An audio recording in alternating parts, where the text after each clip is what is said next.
About building relationships. Yeah. What that means is less demand. It also means there's more competition. What do you think candidates can do to really improve their chances in that really competitive space that we see today?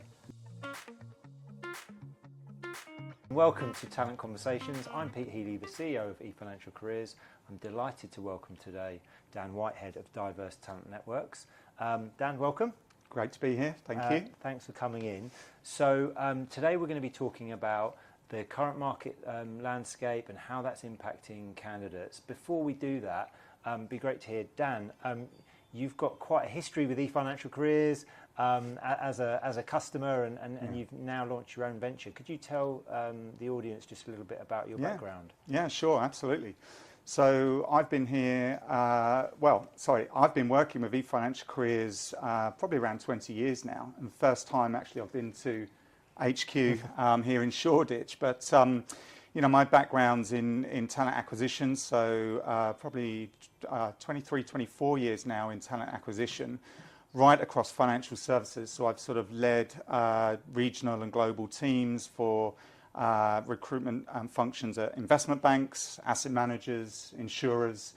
And then about 3 years ago, I set up on my own. So I'm still very much involved in financial services and careers, and set up a career coaching business focused on helping financial services professionals. And also set up a company called Diverse Talent Networks, which I know is going to be relevant to some of our other conversations later today. Awesome. So how would you say the landscape has changed over the course of 23 and the start of 2024? Yeah, so one of the things I do for my company is actually track the job market, and I know you guys track it in your own way, and I do in my way. And I've seen obviously demand fall continuously since the summer of 2022. Yeah. So I think most people know that there's less jobs around since the summer of 22. And what that means is less demand. It also means there's more competition, because what we've seen is actually more people looking for jobs, partly because whether it's to do with looking for an increase in salary or unhappy where they are or looking for development opportunities. But when you get those two dynamics mixing with each other, i.e. less demand and more competition, then it can be quite difficult conditions to look for a job in. Yeah. And so what do you think candidates can do to really improve their chances in that really competitive space that we see today? Yeah. So one of the things they need to do is definitely sort of work on their brand. Yeah. And obviously that means a number of different things.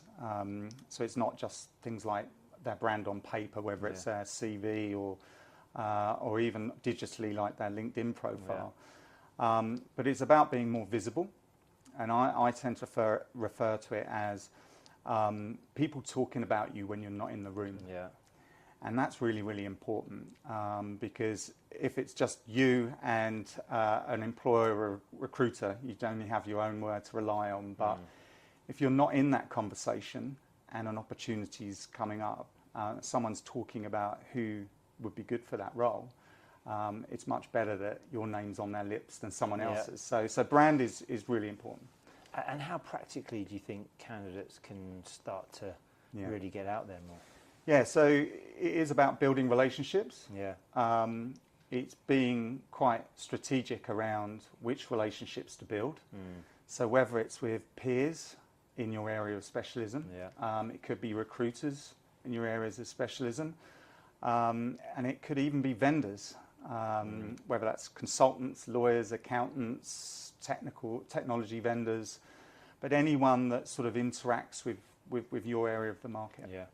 And what do you think, what's the best way to engage with recruiters right now? I would say you need to sort of actually plan engagement with recruiters. I think most people tend to want to engage recruiters when they need recruiters, and that's a fatal mistake. Right. So actually what you should be doing is nurturing a relationship over a period of time, because when you actually need them, it's normally too late.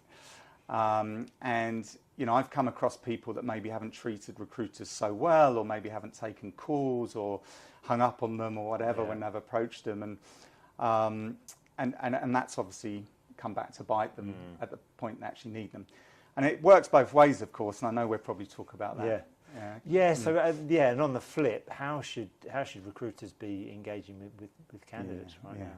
So it's funny because my role as a career coach, I spend most of my day talking to recruiters and headhunters and candidates. In fact, candidates are the people that sort of pay my wages, if you like. So I hear it from both sides complaining that the other side's ghosting them or not treating them particularly well. But the main thing, or the main learning I want to get across today is that you just need to actually take the time to build a relationship. Stop sort of looking at recruiters as just a sort of a transactional relationship that you can dip in and out of. And probably the people that get the most out of recruiters probably are the ones that build a long-term relationship over a number of years, and probably they've got them on speed dial, a bit like their doctor or whatever else, or osteopath. Absolutely. And what do you think are the best events that candidates can attend? And any kind of advice around networking in the current landscape? Obviously, I just talked about events and big events, and maybe they're not always the easiest of things to navigate. But one good tip would be to try and find some smaller events like roundtables and even lunches. And there's a surprising number of those set up around the city. There's probably one going on right now in your area of specialism. A breakfast, a lunch, sometimes a meeting in the evening or a meal. Interestingly, a lot of these sort of roundtables are set up by recruiters as a way of bringing people together. So just keep your eye open for something that's in your sphere or sort of your area of interest, because they tend to be the ones that are much more useful, and you get to meet people that are probably much more relevant. Spend a bit more time with each individual, right? Yeah. Exactly. So it's more like sort of quality of networking rather than the quantity. Right, thanks Dan, and thanks everybody for listening to this talent conversation.